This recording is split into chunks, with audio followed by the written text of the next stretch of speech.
Hello అండి, కంద వేపుడు చేస్తున్నాను. ముక్కలు ఇలా కట్ చేసుకోవాలని చిన్న ముక్కలు ఇలా కట్ చేసుకుని శుభ్రంగా కడిగి పెట్టుకున్నాను.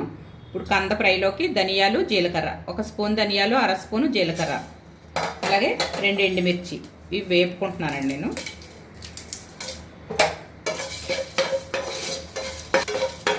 ఇవి వేగిపోయినాయండి. నేను పక్కన పెట్టుకుంటాను. కొద్దిగా పల్లీ పప్పులు కూడా వేసుకుంటున్నాను.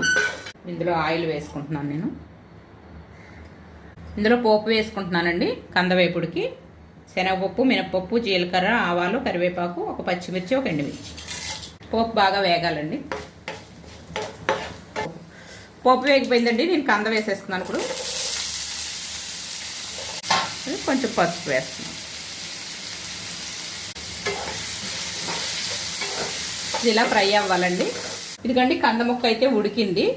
కొంచెం టైం పడుతుంది కానీ కంద ముక్క కూడా ఫాస్ట్గానే ఉడుకుతుందండి. ఇప్పుడు ఉప్పు వేస్తున్నానండి సరిపడా. ఇందాక నేను వేపుకున్నాను కదండి ధనియాలు, జీలకర్ర, ఎండుమిర్చి, కొద్దిగా పల్లీలు, ఇవి పౌడర్ అండి. పౌడర్ వేసేస్తున్నాను.